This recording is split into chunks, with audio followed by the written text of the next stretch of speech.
Oui, en fait, le rendez-vous d'aujourd'hui, c'est d'abord tout simplement au nom de la plateforme citoyenne Aar Lu Ñu Bokk, remercier l'ensemble des Sénégalaises et des Sénégalais qui nous ont retrouvés ce vendredi passé, le 14 juin, à la place de la Nation pour élever la voix et faire tonner effectivement la souveraineté nationale.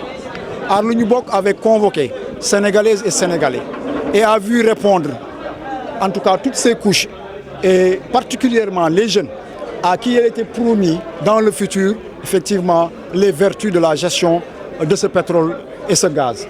Aar Lu Ñu Bokk, dans ses préoccupations pour la préservation, en tout cas dans la gestion des ressources naturelles, le respect des principes de bonne gouvernance et de transparence, compte tenu effectivement d'une certaine actualité qui met en cause, en tout cas, un citoyen sénégalais du nom de Aliou Sall, que nous avions considéré comme un citoyen sénégalais et que malheureusement le président de la République a considéré comme son frère.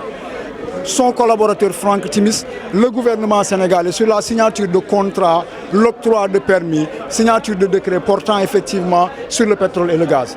Préoccupé par la vérité, l'information, des droits qui sont consacrés par la Constitution du Sénégal, à savoir le droit à l'information, le droit à la propriété des ressources naturelles, le droit à la manifestation. Aar Lu Ñu Bokk, qui regroupe toutes les franges de ce pays, de toutes couches politiques, sociales, citoyennes, professionnelles, se sont retrouvés pour effectivement exiger du pouvoir en place que la lumière soit faite, qu'on puisse identifier des coupables s'il y en a, qu'on puisse identifier les fautes et qu'elles soient punies, quels qu'en soient les auteurs, qu'ils soient du bord du pouvoir ou de quelque bord que ce soit. Nous avons vu un préfet de la République, un préfet de Dakar, qui a presque méprisé certains de nos droits. Nous n'avons pas été informés de l'interdiction d'une manifestation dont il était informé 10 jours avant.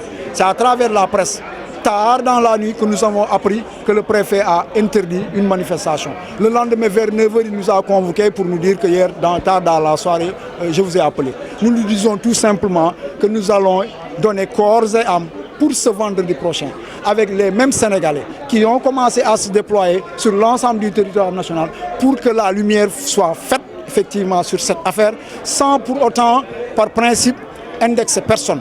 Parce que Aar Lu Ñu Bokk est une organisation de principe qui sera très objective dans sa démarche. Nous n'accusons personne, mais nous voudrions effectivement que la lumière soit faite dans le cadre effectivement de ce problème-là. Pensez-vous que cette marche sera autorisée cette fois-ci? Je pense bien, si tout le monde est intelligent, cette manifestation doit être autorisée. Une fois qu'elle sera interdite? Nous serons sur place, nous allons manifester. Nous serons sur place, on profite même de l'occasion pour prier pour nos lions. D'autres Sénégalais iront quand même exercer leur droit à la place de l'obélisque. Ils iront regarder la Coupe d'Afrique dans cette fun zone. Nous-mêmes, nous pouvons y être, hein, que tout le monde y soit pour quand même supporter, festoyer. Nous y serons. Juste à côté, nous y serons. Ils vont déployer des forces de l'ordre pour encadrer ceux qui iront voir le match. Que tout le monde soit intelligent et qu'on nous accorde juste à côté de tenir notre manifestation. Parce que nous serons partout. Vous avez fait la demande d'autorisation? On l'a déposée. Il n'y a pas de demande d'autorisation.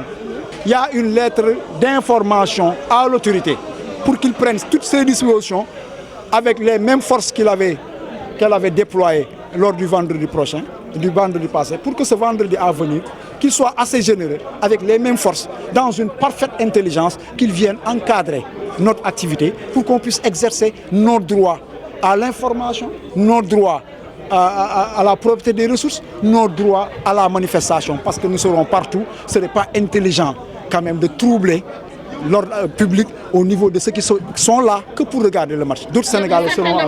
Qui ont été arrêtés, est-ce qu'ils sont libérés? Tout le monde a été libéré le soir même de la manifestation. Actuellement, il y a certains de nos camarades qui, avant même la manifestation, ont été arrêtés parce que, en tout cas, l'un d'eux avait caricaturé le frère du président de la République. Un président de la République qui voyage jusqu'en France pour soutenir Charlie Hebdo, qui avait caricaturé Seydina Mohamed Salah Salam. Et qui en même temps voit ses autorités et ses services arrêter un Sénégalais parce qu'il a caricaturé son petit frère. On aurait même cru qu'on doit dire Aliou Sall, sallallahu alayhi wa sallam. Voilà. D'accord, mais à part les manifestations, est-ce que vous avez d'autres... Nous sommes en train de nous organiser à Louga, à Mbour, partout dans le Sénégal. Les gens versent dans Aar Lu Ñu Bokk. C'est préserver le bien commun. Dans le respect de la chose publique, dans une citoyenneté engagée et active, nous serons sur le terrain dans le respect du principe de la chose publique pour exercer nos droits. Vous avez passé aux conséquences. Vous avez pensé aux conséquences. Il n'y a pas de conséquences dans cette vie-là. Tout le monde naît, tout le monde meurt. Nous avons nos droits. Il ne faut pas qu'on nous fasse peur. On était avec lui quand Fodé Ndiaye mourait juste à Colobane. Il avait appelé les gens à porter le combat. Il s'est toujours présenté comme un défenseur des principes et des droits. Nous avons combattu le régime précédent pour les mêmes causes. Ce n'est pas le même harangueur qui va nous dire restez chez vous. On a besoin de la lumière parce que ces générations futures à qui on promet une gestion vertueuse, sobre de ces ressources-là, ils sont sortis avec nous. Ils ont aidé le président de la République. Ils lui ont dit, monsieur le président, le futur, ça peut attendre. Nous, on parle du présent.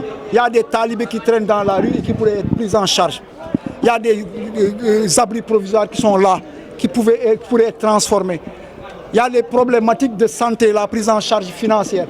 Il y a beaucoup de problématiques qui sont là et qui pourraient être prises en charge par effectivement les ressources générées par ce pétrole, ce gaz et le secteur minier. Même on parle de pétrole et de gaz, mais il ne faut pas oublier que l'or génère beaucoup d'argent. Le fonds de péréquation, le fonds d'appui au développement local, aucun Sénégalais ne peut te dire la destination de ces fonds à hauteur de milliards. Et les gens nous disent, taisez-vous, ou bien venez au CICAT, nous allons dialoguer, mais s'il vous plaît, ne parlez pas pétrole. On vous rappelle qu'un ministre a été limogé, alors qu'il avait refusé de signer un contrat. On nous parle de l'ITIE, c'est des bluffs. Nous qui avons rencontré l'ITIE international pour la validation de la candidature du Sénégal, ce Sénégal qui est premier en Afrique, ce Sénégal qui est quatrième au rang mondial. Ces membres de l'ITIE international, moi je les ai parlé pratiquement devant Ismaël Madior Fall lors de leur visite et j'ai posé des questions simples. Monsieur le Toubab, vous qui êtes assez regardant, vous qui nous faites la traçabilité des versements au niveau du trésor, patati et patata, est-ce que l'ITIE pourrait empêcher qu'on viole la Constitution lors de la signature des contrats? Est-ce que l'ITIE peut empêcher qu'on viole effectivement le code pétrolier lors de la signature des contrats? Est-ce que le COS-Pétrogaz, qui nous parle d'orientation, peut nous garantir la bonne gouvernance et la transparence dans la signature de ces contrats, l'octroi de ces permis qui peuvent quand même, en tout cas, inhiber beaucoup d'efforts qui ont été consentis pour le développement dans ce pays. Alors ne nous parlez pas de toutes les manières, l'ITIE a pratiquement désavoué le président. Ces contrats ont été signés bien avant la mise en place de cette ITIE qui a consacré le président de la République. Le combat, c'est ailleurs.